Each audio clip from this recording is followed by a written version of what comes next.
For part 2 of the Olympus Mons Rover Challenge, we are looking at building a simulated rover. In this case, it doesn't actually need to look like a rover, it's just simulating an object that can roll down Olympus Mons in the shortest period of time. So this will be done as a group again, and the rover will roll down a simulated crater face using a downhill ramp and high precision timers. So you will be given, or we will test it on, a large wooden ramp that your vehicle will start at the top, it'll be released, and then it needs to roll down the ramp in the fastest possible time. So we're using that conservation of energy, and we're trying to convert the potential energy at the top to the maximum amount of kinetic energy at the bottom. The rover can be any shape you wish, and the wheels can be 3D printed at your request if you need to. There are some requirements for the rover, which are really important in terms of how it rolls down the track that we're using. So you need to calculate the potential energy of your rover at the top of the ramp and use this to predict and calculate the kinetic energy and hence the velocity at the bottom of the ramp in an isolated system.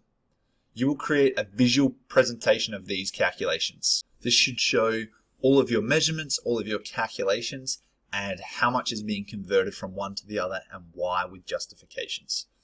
The simulated track we're looking at consists of a ramp that's 2.5 meters long with a center guide rail that is 35 millimeters wide and 6 meters high. So the guide rail is designed to keep the vehicle straight and not let it roll off the side of the track. So make sure when you're designing your rover that you factor this in so that it can hug that rail and keep it straight. A light gate will be set up from the time the vehicle passes through at the top to the time it reaches the bottom of the ramp, and we're going to time how long it takes to pass through that. The requirements for the vehicle is that it must contain some form of timing card to trigger the gates. So just like we can see on the right, you can do that however you want, but there must be a part that's thin and sticking up in order to pass through the light gate. The total width cannot exceed 70 millimeters. The total length cannot exceed 170 millimeters. The height cannot exceed 85 millimeters. And the vehicle cannot weigh more than 150 grams in total.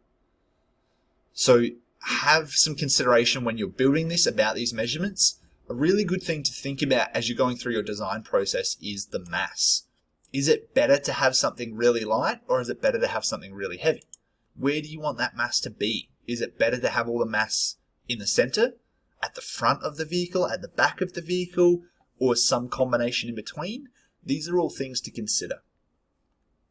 The rover, again, can be made of any material you want. We've got balsa wood. We could 3D print parts of it if you've got time.